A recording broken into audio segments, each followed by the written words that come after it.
Hi folks, welcome back to the channel. We're going to be tying a detached body sedgehog type pattern. So what we've got in the vise actually right now is it's a needle for tying tube flies, and what I've taken is a booby cylinder and cut it at an angle, and I'm just going to set it on to this point here.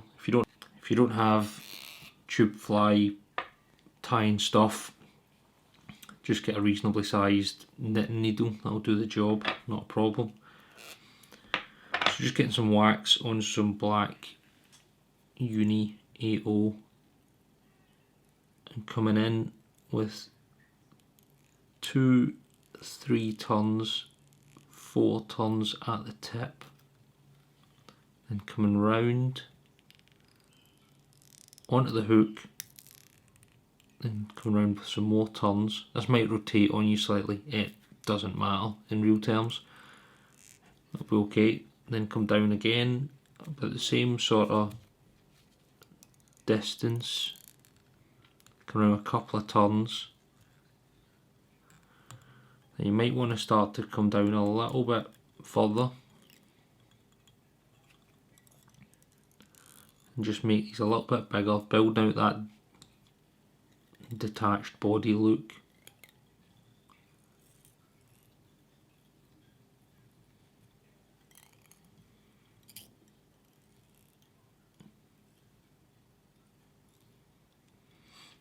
And that's plenty. So what I'm going to do at this point is whip finish.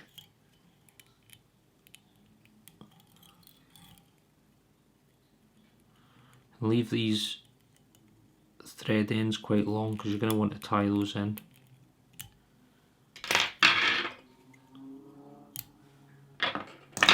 Okay, cool. Then just roll this, bring it off, then see these ends that you've got here, just give them a wee pull and just tighten this whole thing up.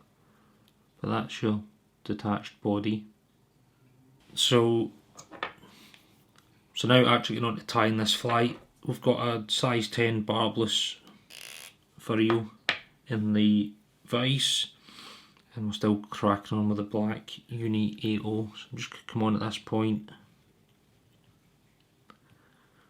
and just run this down.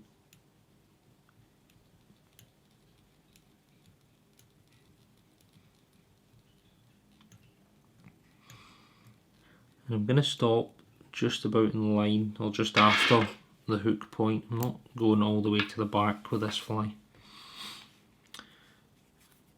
Get your body that you made earlier and come in and sit it on top. So I'm fine with this being quite big. This is a great fly for sort of summer, very early autumn evening when the sun's really starting to dip off and the fish can't really see exactly what the fly is, but they can absolutely see the profile. They're coming up and nailing stuff like this off the surface, and because of the style of the fly, it's incredibly versatile. You can pull it, you can let it sit static, you can very slow figure eight, you've got different options. I'm just catching this in, a couple of turns around the back of the hook shank, and then what I'm going to do is come in and cut these thread ends away. And then what I'm also going to do is this big bit of foam at the front, I'm going to chop this down.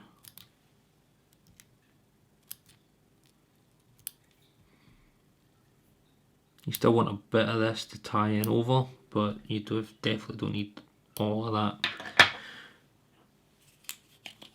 I'm going to come in with the old trusty super glue, just chuck a bit on the top there, and then I'm going to catch this in. This will not be going anywhere. What I'm going to do next is I'm actually going to add on some legs onto this fly, give it a sort of a little bit of a crippled, broken look. I'm going to add 3 each side. So I've just got these pre-knotted pheasant tail legs. and I'm not going to be too fussy about how they're sitting. I'm going to keep them within the back end of the body. I don't want them too long. Just going to come round with a turn, a couple of turns, and catch these on.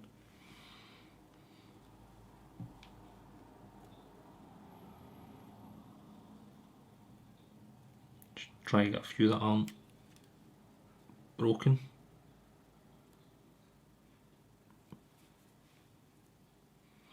And then do the same on this side. Again, what we're doing here is we're creating a fly that's got a lot of profile in the water, the shadow that this will cast for fish looking up and trying to target terrestrials landing or being blown onto the water. You know, it's got the right body shape, it's got legs on it. It's something that they'll probably want to come up and at least have a look at, if not try and take. Okay, good stuff. Just adding a little bit of wax on the thread, and then I'm going to come back. Okay, in keeping with a slightly buggier look, I'm going to take some, it's actually beaver material. It's a beaver fibre in this natural hair box that I've got that I keep talking about. Very guard hair, leggy type fibre. So I'm just going to dub a bit of this on and see where we go. Again, you can use any dubbing you like, seals for squirrel, anything like that will work. I'm just using something a little bit different. I'm just running the thread through it. Now some of these might be a bit on the extreme side, so you can just pull them out. But it's certainly giving us the right sort of look that we're wanting. Again, you don't need to be adding in lots and lots at this point. Okay, good stuff. I'm going to add in a CDC underwing, so I've got just natural CDC here. 3 or 4 plumes, not a problem. Again, this thing will not require the CDC to help it float. The tail will float this fly. I'm just going to come in about there, about halfway into the body. Come round a couple of turns, lift this up, then come back in. If you're happy, come in, chop that way. And just tidy up a little bit. At this point I'm going to add in a tiny little bit more of the beaver.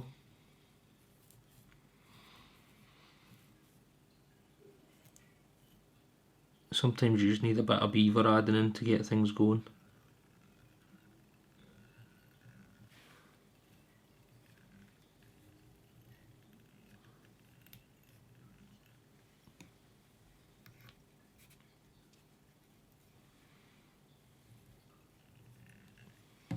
Okay, good stuff. Pull out anything you don't want coming forward that won't sit back, because it's a bit of wild material. We're now going to add in some deer hair, so obviously we're moving into that sort of sedge hog realm with this. So I've already got some in the stacker. Don't use too much obviously, but use enough. Bring it in, tap it on the desk. I'm going with a sort of dark brown, sort of in keeping with the beaver and also the legs on this. So it's a sort of black, grey, dark brown. So it's a fairly good pinch, and probably keeping it roughly the same length as the underwing, maybe just beyond with the tips. So I'm going to come in at this point, measure up roughly what I want, and then off camera I'm going to cut away the majority of the waste.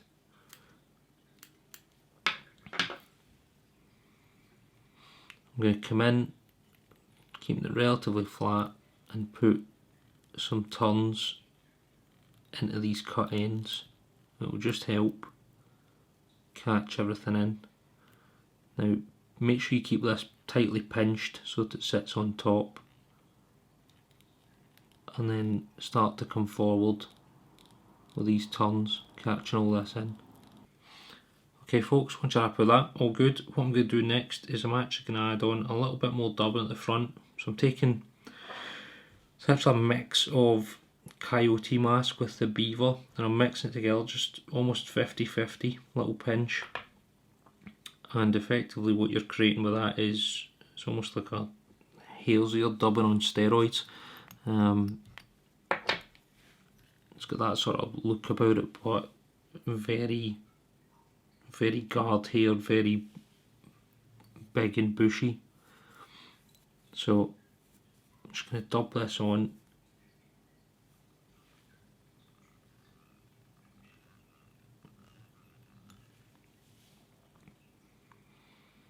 Then I'm going to add on a little bit more.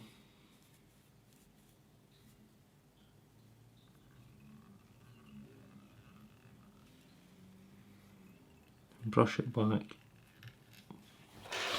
So fully appreciate this looks a bit mad and mental, but I am going to come back in with the trusty dubbing brush and brush the mix that was created up into the wing.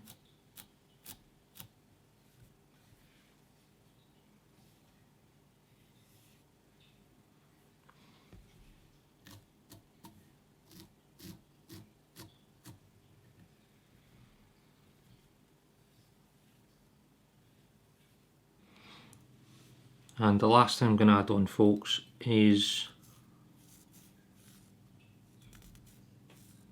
some Peacock ice dub. So it's not quite flash, it's a little bit flash. Doesn't need to be tons. Again, just getting a bit on. And then I'm going to do what I did before by combing everything back. Just come at the front. Couple of turns in,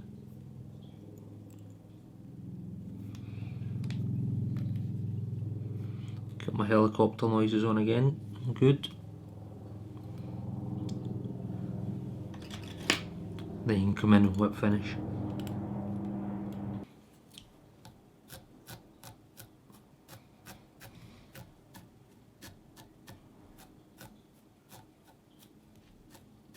Anyway folks, hope you enjoyed that. Again, something just a little bit different, a little bit interesting. Always good fun to tie this sort of style of fly. Give it a go. I'm fairly sure that in the right conditions, in those evening conditions, fish are looking up. Something will come up and take a shot at this if you cast it across the water. Until next time, hit the bell, subscribe, all that good stuff. Cheers.